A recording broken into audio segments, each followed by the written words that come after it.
शंकर भगवान की जय। शिव पुराण पढ़ने और सुनने से परम आनंद की प्राप्ति होती है। शिव पुराण श्री शत्रुरुद्र संहिता 12 ज्योतिर्लिंग ही आज की शिव पुराण का अध्याय है। नंदीश्वर बोले, हे सनत कुमार जी, अब मैं आपको सर्वव्यापी भगवान शिव के 12 ज्योतिर्लिंगों रूपी अवतारों के बारे में बताता हूँ। सौराष्ट्र में सोमनाथ, श्रीशैल में मल्लिकार्जुन, उज्जैनी में महाकालेश्वर, ओंकार में अपरेश्वर, हिमालय पर केदार, डाकिनी में भीमशंकर, काशी में विश्वनाथ, गोमती तट पर अम्बकेश्वर, चिताभूमि में वेदनाथ, दारुक वन में नागेश, सेतुबंध में रामेश्वर और शिवालय में घुमेश्वर नामक 12 अवतार हैं। जो मनुष्य शुद्ध हृदय और भक्ति भावना से इन ज्योतिर्लिंगों का पूजन और दर्शन करता है, उसे परम आनंद की प्राप्ति होती है। वह जो शिवजी के प्रथम ज्योतिर्लिंग सोमनाथ का सच्चे हृदय से पूजन करता है, उसके सभी रोग जैसे क्षय, कुष्ठ आदि का नाश होता है। उसके सारे पाप धुल जाते हैं और उसे भुक्ति मुक्ति प्राप्त होती है। श्रीशैल में स्थित दूसरे ज्योतिर्लिंग मल्लिकार्जुन के दर्शनों से मनोवांछित फल की प्राप्ति होती है तथा सब दुखों का नाश होता है एवं सुख मिलता है। पुत्र प्राप्ति की इच्छा पूर्ति के लिए इस लिंग की स्तुति की जाती है। उज्जैनी में स्थित तीसरा ज्योतिर्लिंग महाकालेश्वर नाम से जग विख्यात है। अपने एक ब्राह्मण भक्त वेद के आह्वान पर प्रकट होकर शिवजी ने दूषण नामक असुर का वध किया था। तत्पश्चात वहीं स्थित हो गए, इसलिए इस ज्योतिर्लिंग को महाकालेश्वर कहा गया। इसके दर्शनों से मनुष्य की सारी कामनाएं पूरी होती हैं। चौथा ओंकार नामक ज्योतिर्लिंग है। विद्यागिरी के भक्ति भाव से विधित पूर्वक पार्थिव लिंग स्थापित किया। विंध्य की भक्ति से प्रसन्न होकर शिवजी उसी लिंग से प्रकट हुए और 2 रूपों में विभक्त हो गए। तभी से ओंकारेश्वर नामक लिंग ओंकार और परमेश्वर नामों से प्रसिद्ध हुआ। इसका दर्शन करने से भक्तों की अभिलाषा पूरी होती है। भगवान शिव के 5वें अवतार के रूप में केदार स्थित केदारेश्वर ज्योतिर्लिंग है। महाश्री हरि के नर नारायण अवतार की प्रार्थना पर वे वहां विराजे। उनका यह अवतार समस्त अभिष्टों को प्रियतन प्रदान करने वाला है। शिवजी के 6ठे अवतार का नाम भीम नायक नाम के असुर को मारने के कारण भीमशंकर है। भीम को मारकर शिवजी ने कामरूप देश के राजा सुदक्षिणा की रक्षा की थी और उन्हीं की प्रार्थना पर वे डाकिनी में स्थित हो गए। शिवजी का यह अवतार ब्रह्मांड को भोग और मोक्ष देने वाला है। शिवजी का 7वां विद्येश्वर नामक अवतार काशी में हुआ। इस अवतार की आराधना ब्रह्मा विष्णु भैरव सहित सभी देवता करते हैं। इसको पूजते अथवा इसका नाम जपने वाले मनुष्य कर्म बंधन से छूटकर मोक्ष के भागी होते हैं। चंद्रशेखर भगवान शिव का 8वां अवतार त्रियकम्ब नाम से सुविख्यात है और गोमती नदी के किनारे गौतम ऋषि की प्रार्थना और कामना से हुआ है।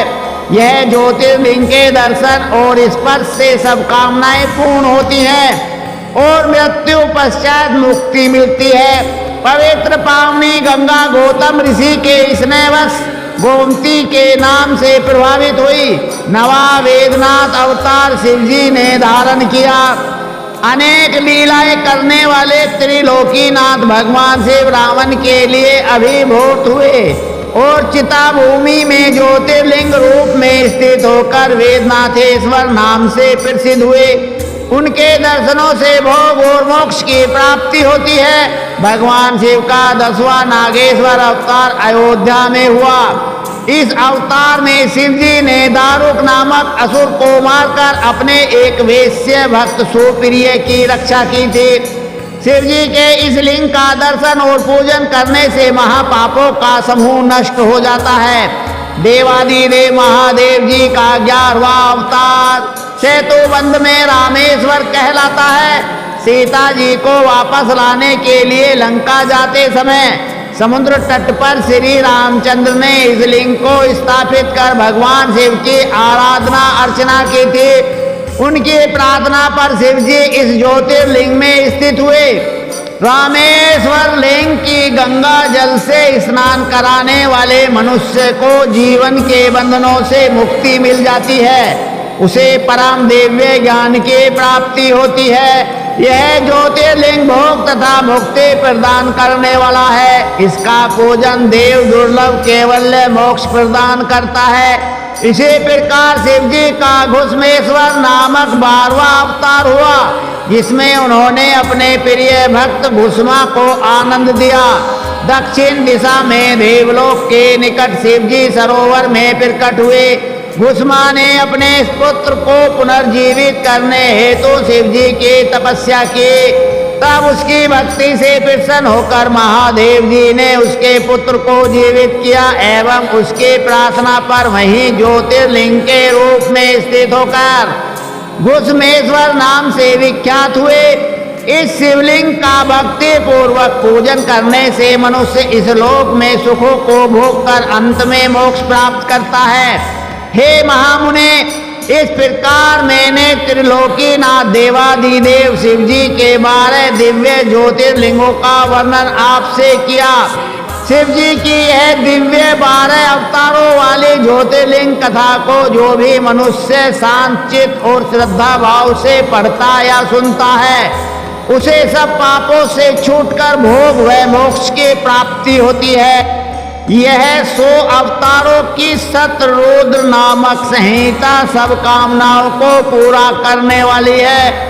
इस कथा को मन लगाकर पढ़ने या सुनने से सभी लालसाएं और कामनाएं पूरी हो जाती हैं और सांसारिक बंधनों से मुक्ति मिल जाती है। निर्विकार होते हुए भी जो अपनी माया से विराट विश्व का आकार धारण करते हैं, स्वर्ग और मोक्ष जिनकी कृपा से वैभव माने जाते हैं, जिन्हें मुनिजन सदा अपने हृदय में अद्वितीय आत्मज्ञानानंद रूप में देखते हैं, उन दिव्य तेज से संपन्न भगवान शिव शंकर, जिनका आधा शरीर शैलराज पुत्री देवी पार्वती से सुशोभित है, उन्हें सदैव मेरा नमस्कार है। जो मनुष्य प्रातः उठकर इन 12 ज्योतिर्लिंगों का स्मरण कर पूजन व उपासना करता है, उसके सभी पाप नष्ट हो जाते हैं और सभी कामनाएं एवं मनोरथ सिद्ध हो जाते हैं। इन ज्योतिर्लिंगों पर चढ़ा हुआ नैवेद्य का प्रसाद ग्रहण करने से मनुष्य के सभी पाप नष्ट हो जाते हैं तथा समस्त भोगों को भोग कर वह मोक्ष को प्राप्त होता है। निम्न जाति का कोई व्यक्ति यदि किसी लिंग का दर्शन कर ले तो वह उच्च कुल में जन्म लेता है। इन 12 ज्योतिर्लिंगों की महिमा का वर्णन स्वयं ब्रह्मा जी, श्री हरि, विष्णु तथा अन्य देवता भी नहीं कर सकते। धरती और समुद्र के मिलने वाले स्थान पर सोमेश्वर जी का अनकेश नामक लिंग है।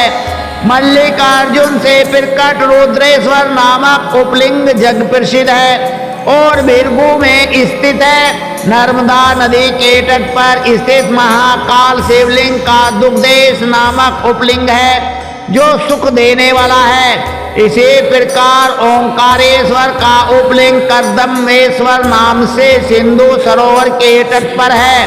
केदारेश्वर का उपलिंग भूतेश्वर नाम से यमुना नदी के तट पर है। यह पापों का नाश करता है। भीमेश्वर उपलिंग भीमशंकर नामक ज्योतिर्लिंग का है और श्राहा पर्वत पर स्थित है। नागेश्वर का उपलिंग मल्लिका सरस्वती तट पर भूतेश्वर नाम से स्थित है और रामेश्वर में गुम्मेश्वर लिंग के उपलिंग के रूप में व्याघेश्वर लिंग स्थित है। इस प्रकार मैंने आपको 12 ज्योतिर्लिंगों और उपलिंगों के बारे में बताया।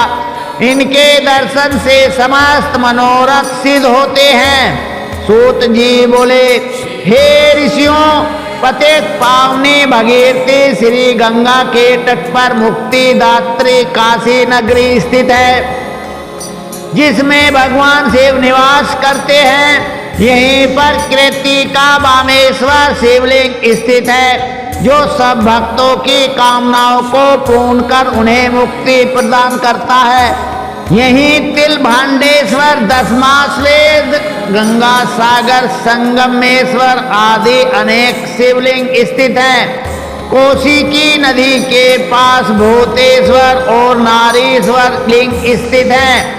उत्तर प्रदेश में स्थित नाथेश्वर एवं दूतेश्वर नामक लिंग सभी मनोरथों को पूरा करने वाले हैं। ऋषि दधीची के युद्ध स्थल पर श्रृंगेश्वर, वेदनाथ तथा जपेश्वर, गोपेश्वर, रंगेश्वर, रामेश्वर, नागेश्वर, कामेश, वितलेश्वर, व्यावेश्वर, सुकेश, बांडेश्वर, हंकारेश, सुरोचन, भूतेश्वर, संगमेश नामक सभी लिंग सब प्राणियों के पापों का नाश करने वाले हैं। इसी प्रकार तृप्तका नदी के किनारे कुमारेश्वर, सिद्धेश्वर, सेनेश, रामेश्वर, कुंभेश, नंदीश्वर, पुंजेश आदि शिवलिंग स्थित हैं। दशाश्वमेध नामक तीर्थ जो प्रयाग में है, धर्म अर्थ काम मोक्ष देने वाला है, और यहाँ परम ब्रह्मेश्वर शिवलिंग स्थित है। यह लिंग स्वयं ब्रह्मा जी द्वारा स्थापित है। सोमेश्वर, ब्रह्मा तेजवर्धक, भारद्वेश्वर, शूलकंठेश्वर एवं माधेश्वर लिंग यहीं स्थित है। रघुवंशियों की नगरी अयोध्या में नागेश शिवलिंग स्थित है, जो भक्तों को सुख देने वाला तथा अभीष्ट को पूर्ण करने वाला है। इसी नगरी में भुवनेश्वर लोकेश नामक शिवलिंग स्थित है। कामेश्वर शुद्धिकर्ता गणेश, शुक्रेश्वर एवं शुक्र सिद्धि नामक शिवलिंग लोक कल्याण हेतु स्थापित किए गए हैं। सिंधु नदी के किनारे बटेश्वर, कृपालेश एवं वक्रेश आदि लिंग स्थित हैं। धूत पावेश्वर, भीमेश्वर, सूर्येश्वर आदि लिंगों को साक्षात परमेश्वर मानकर आराधना की जाती है। समुद्र के किनारे रामेश्वर, विमलेश्वर, कंटकेश्वर, नागेश्वर व धनुर्केश आदि लिंग महाप्रसिद्ध हैं। चंद्रकेश्वर लिंग की कांति चंद्रमा के समान उज्ज्वल है। इसके अतिरिक्त विद्येश्वर, विश्वेश्वर, कर्दमेश, कीटकीश, नागेश्वर, अंतेश्वर, योगेश्वर, वेदनाथेश्वर, कोटेश्वर, सत्येश्वर, भद्र नामक चंगेश्वर व संगमेश्वर नामक ये शिवलिंग पूर्व दिशा में स्थित हैं। सूत जी बोले, हे ऋषियों, ब्रह्मा जी की नगरी में चित्रकूट नामक पर्वत है। वहाँ ब्रह्मा जी द्वारा मतंग यंद शिवलिंग स्थित है, जो सभी प्रकार की संपत्ति देने वाला है। इसी प्रकार पूरे संसार में अनेक परम पावन शिवलिंग स्थापित हैं, जो मनोरथों को पूर्ण करने वाले तथा भोग मोक्ष प्रदान करने वाले हैं, पापों का नाश करने वाले। गोदावरी नदी के पश्चिम में पशुपति नामक शिवलिंग स्थित है। वहाँ से दक्षिण की ओर जगत का हित करने वाला एवं अत्रि ऋषि की पत्नी देवी अनुसुईया को आनंद देने वाला अत्रीश्वर लिंग स्थित है। सूत जी की वाणी से अत्रीश्वर लिंग व देवी अनुसुईया के बारे में सुनकर ऋषियों ने पूछा, हे सूत जी, अत्रीश्वर शिवलिंग की उत्पत्ति कैसे हुई और इससे देवी अनुसुईया का क्या संबंध है? इस विषय में हमें बताइए। तब ऋषियों द्वारा उठाए गए प्रश्न का उत्तर देते हुए सूत जी बोले, ऋषियों, दक्षिण में चित्रकूट पर्वत के निकट कामद नाम का वन है। ब्रह्मा जी के पुत्र महर्षि अत्रि अपनी पत्नी अनुसुईया के साथ इसी स्थान पर निवास करते थे। एक समय की बात है, उस वन में 100 वर्षों तक वर्षा नहीं हुई। अकाल पड़ गया। मनुष्य पानी और भोजन के लिए तरसने लगे। चारों ओर दुख ही दुख था। लोग अन्न जल के अभाव में मर रहे थे। यह स्थिति देखकर महर्षि अत्रि व देवी अनुसुईया बहुत व्याकुल हो गए। तब अनुसुईया ने अपने पति से कहा, स्वामी, मैं इन प्राणियों को इस दुख की स्थिति में नहीं देख सकती। कुछ प्रयत्न कीजिए ताकि इनके दुख दूर हो जाएं और प्रसन्नता छा जाए। अपनी पत्नी देवी अनुसुईया का निवेदन सुनकर महर्षि अत्रि पद्मासन में बैठ गए और भगवान शिव के चरणों का ध्यान करने लगे। इस प्रकार जब वे समाधि में बैठ गए तब उनके सभी शिष्य उनको अकेला छोड़कर वहां से चले गए। परंतु देवी अनुसुईया अपने पति की सेवा में लगी रही। उन्होंने भगवान शिव के मूर्ति स्थापित किए और फिर उसकी विधि पूर्वक पूजा अर्चना की। इस प्रकार वे भी शिव जी की आराधना में लीन हो गई। जब देवताओं को इसका ज्ञान हुआ तो वे अत्रि और अनुसुईया के आश्रम में पधारे। उनके साथ गंगा नदी भी थी। वे देवी अनुसुईया की प्रशंसा करते हुए बोले कि हमने देवी अनुसुईया जैसी भक्ति आज तक नहीं देखी, जो पति धर्म और भक्ति धर्म का एक साथ दृढ़ता से पालन कर रही हैं। निश्चय ही आप दोनों धन्य हैं। यह कहकर अन्य देवता अपने स्थान को चले गए, परंतु भगवान शिव व गंगा जी ने वहीं निवास किया। गंगा जी बोली कि देवी अनुसुईया का हित किए बिना मैं यहाँ से कहीं नहीं जाऊंगी। भगवान शिव अंश रूप में महर्षि अत्रि के आश्रम में रहे और कैलाश पर्वत पर चले गए। महर्षि अपनी तपस्या में पूर्ण की भांति लगे रहे।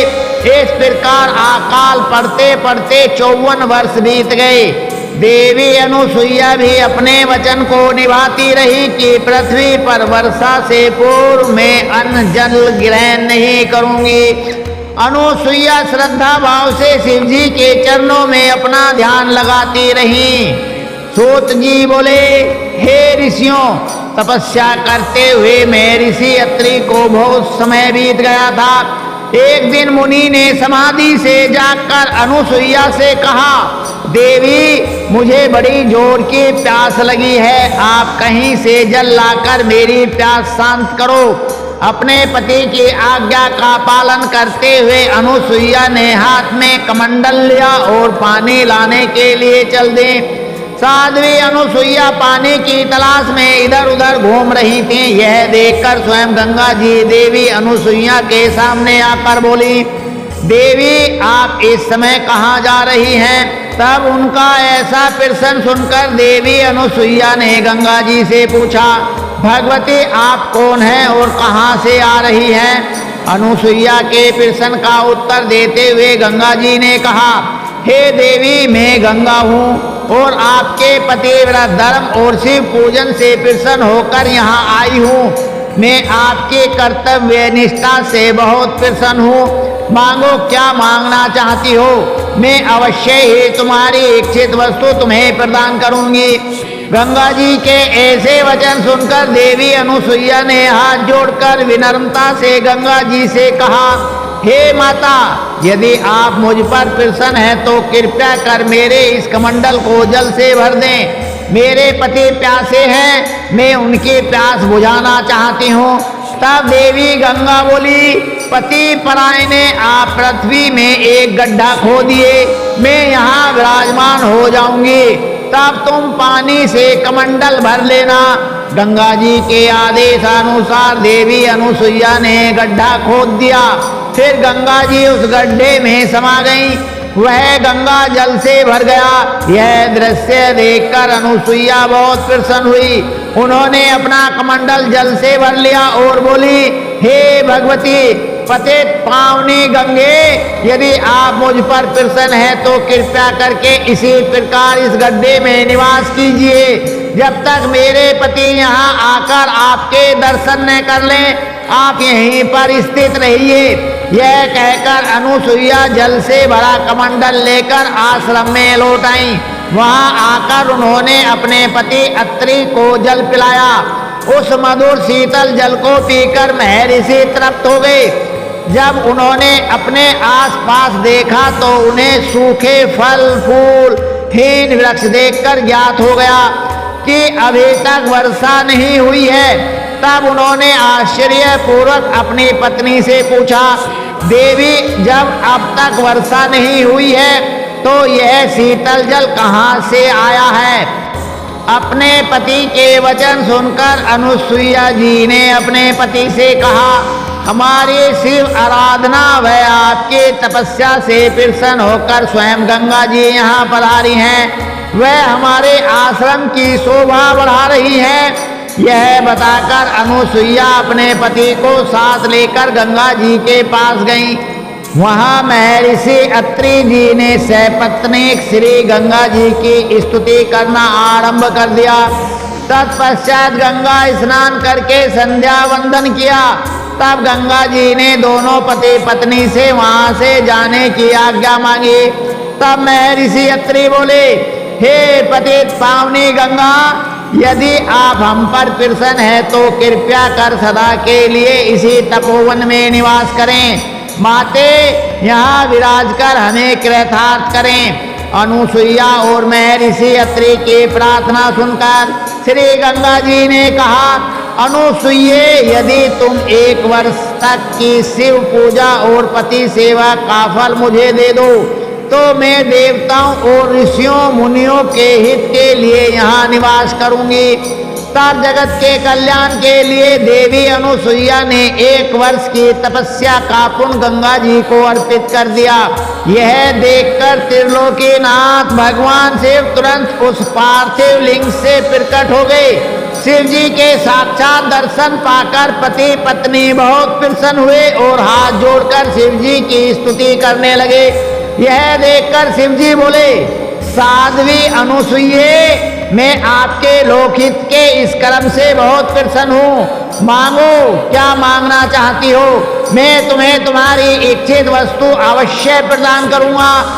तब पति पत्नी ने भगवान शिव के दर्शन किए एवं उनका विधि विधान से पूजन किया। भगवान शिव के बार बार पूछने पर अनुसुईया एवं महर्षि अत्रि बोले, हे कृपा निदान देवाधिदेव भगवान शिव, यदि आप हम पर प्रसन्न हैं तो आप देवी पार्वती सहित यहीं निवास करें ताकि यहाँ वर्षा हो, अन्न उत्पन्न हो और सभी प्राणियों का कल्याण हो। तब उनकी बात सुनकर भगवान शिव बोले, हे अनुसुईये, हे मुनि अत्रि, जैसा आप चाहते हैं वैसा ही होगा। यह कहकर भगवान शिव पार्थिव लिंग में समा गए और अत्रीश्वर नाम से प्रसिद्ध हुए। पतित पावनी श्री गंगा जी भी मंदाग्नि नाम से विख्यात होकर उस कुंड में सदा के लिए स्थापित हो गई।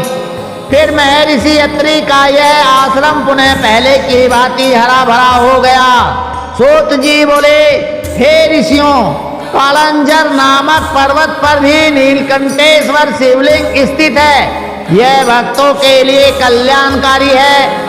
वहीं पर एक सुंदर कुंड है। जो मनुष्य उस कुंड में स्नान करता है उसके सभी पाप नष्ट हो जाते हैं और उसे मुक्ति मिल जाती है। रेवा नदी के किनारे असंख्य लिंग हैं जो अमोघ फल देने वाले हैं। इनकी महिमा अनंत है। मैं आपको भगवान शिव के लिंगों की महिमा के बारे में बताता हूँ। आर्तेश्वर नामक ज्योतिर्लिंग पापों का नाश करने वाला है। यहीं पर परमेश्वर व सिद्धेश्वर नामक लिंग भी हैं। रेवा नदी के किनारे रामेश्वर, कुमारेश्वर, पुंडरीकाक्ष, मंडलेश्वर एवं तीक्ष्णेश्वर नामक शिवलिंग है। इनके दर्शनों से भक्तों के सभी पापों का नाश हो जाता है। नर्मदा नदी के किनारे स्थित धुंधेश्वर, सालेश्वर, कुंभेश्वर, सोमेश्वर, नीलकंठेश्वर मंगलेश्वर व नंदीकेश्वर नामक शिवलिंग सभी कामनाओं को पूरा करने वाले तथा मुक्ति प्रदान करने वाले हैं। ऋषियों ने कहा, हे सूत जी, अब आप हम पर कृपया करके हमें नंदकेश्वर लिंग की महिमा के बारे में बताइए। ऋषियों का अनुरोध मानकर सूत जी ने नंदकेश लिंग की महिमा के विषय में बताना शुरू किया। वे बोले, रेवा नदी के किनारे करनी नामक नगरी है। उस नगरी में एक ब्राह्मण अपनी पत्नी और 2 पुत्रों के साथ रहते थे। जब वे वृद्ध हो गए तब ब्राह्मण अपने परिवार को वहीं छोड़कर स्वयं शिवनगरी काशी चले गए। कुछ समय पश्चात वहां पर उनकी मृत्यु हो गई। जब ब्राह्मणी और उसके पुत्रों को इसकी सूचना मिली तो उन्होंने काशी जाकर ब्राह्मण की अंत्येष्टि एवं अन्य संस्कार किए। तत्पश्चात वे वापस घर लौट गए। कुछ समय बाद ब्राह्मणी का भी अंत समय निकट आ गया।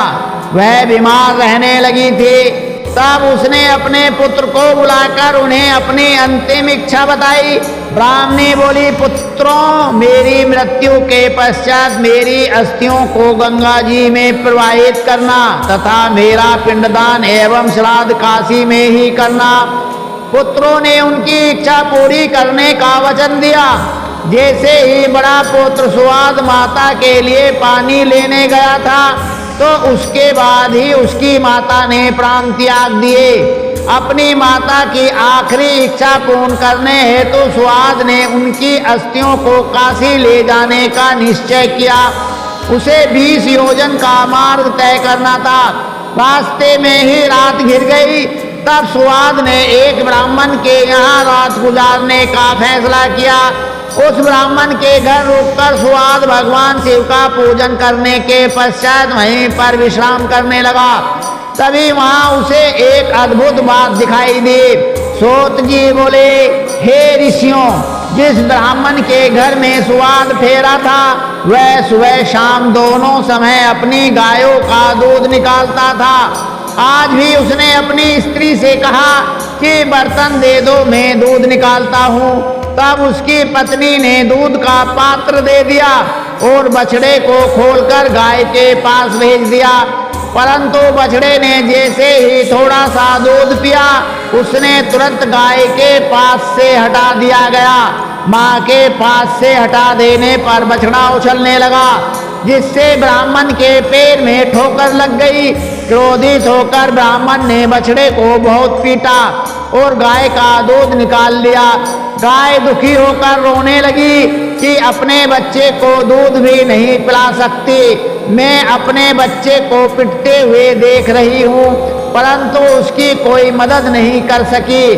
तब बछड़ा अपनी माता को समझाने लगा कि माता, तुम धैर्य रखो, जो जैसा करता है वह उसी का फल भी भोगता है। अपने बछड़े की ज्ञान भरी बातें सुनकर गाय बोली, मैं जानती हूँ कि तुम सही कह रहे हो, परंतु अपने पुत्र की दुर्दशा मुझसे देखी नहीं जाती। मुझे उस ब्राह्मण को दंड देना ही होगा, क्योंकि यदि मैं कुछ नहीं करूँगी तो यही सब बार बार होगा। तब बछड़ा अपनी माता से बोला, माँ, यदि आप ब्राह्मण को मारोगी तो आपको ब्रह्म हत्या का पाप लगेगा। अपने पुत्र की ऐसी बातें सुनकर गाय ने कहा, पुत्र, तुम ठीक कह रहे हो, परंतु गाय को सताने का दंड ब्राह्मण को अवश्य मिलना चाहिए। बाकी रही ब्रह्म हत्या, उसके पाप को मिटाने का उपाय मैं जानती हूँ। यह कहकर गाय चुप हो गई।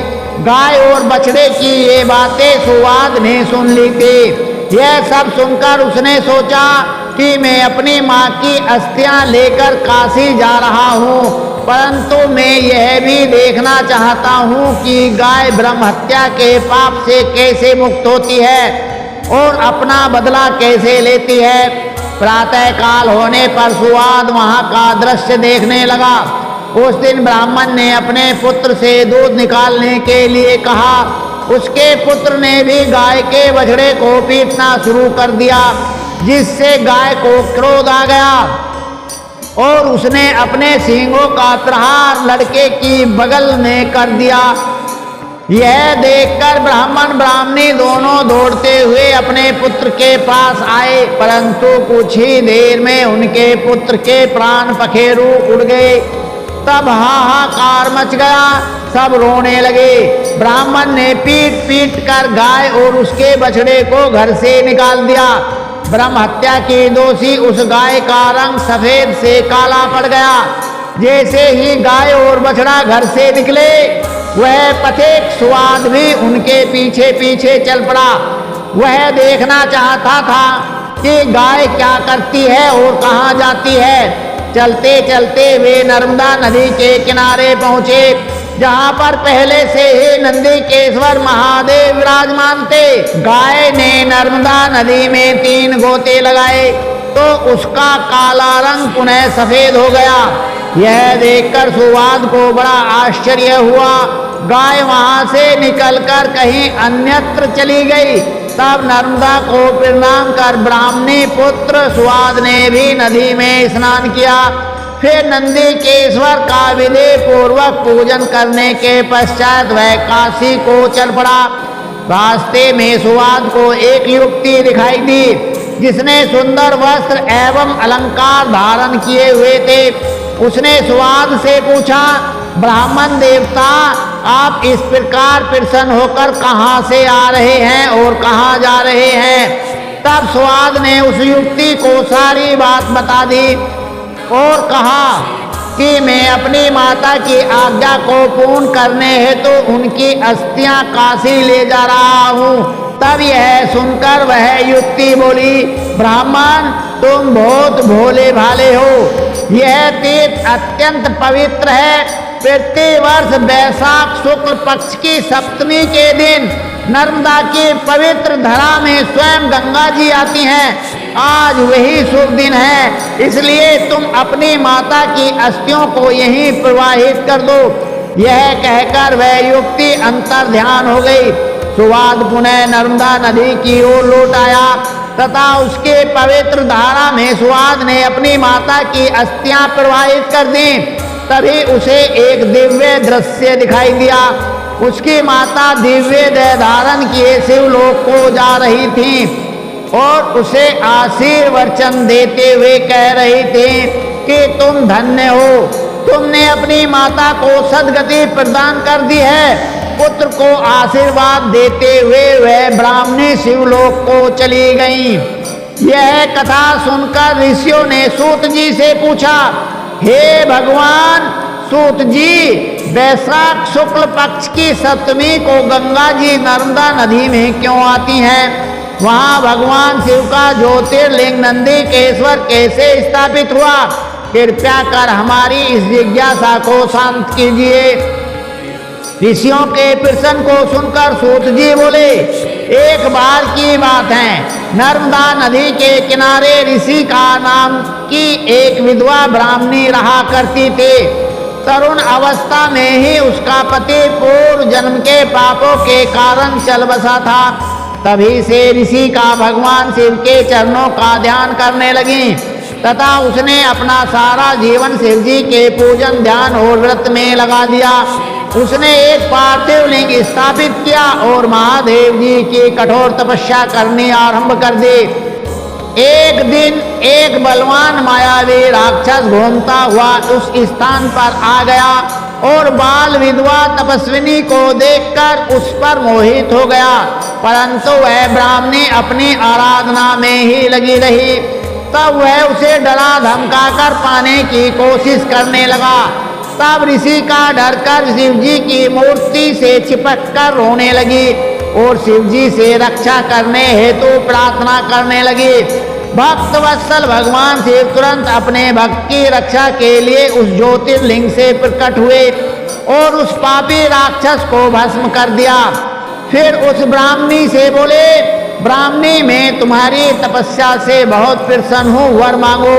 अपने आराध्य त्रिलोकीनाथ भगवान शिव को इस प्रकार अपने सामने पाकर वह दीन ब्राह्मणी शिव जी की स्तुति करने लगी और बोली, हे जगत का कल्याण करने वाले, भक्तों के दुखों का नाश करने वाले देवाधिदेव भगवान शिव, आपने आज मेरे पतिव्रत धर्म की रक्षा करके मुझ पर बहुत बड़ा उपकार किया है।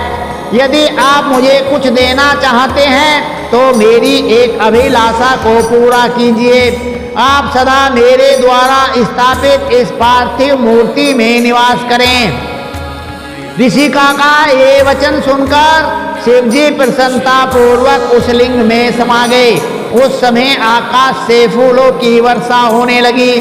सारे देवता शिवजी की प्रशंसा करते हुए वहां आ गए। उसी समय पतित पावनी श्री गंगा जी भी वहां आई और उस ब्राह्मणी से बोली, कल्याणी, जहाँ भगवान शिव का निवास होता है वहाँ मेरा आगमन अवश्य होता है।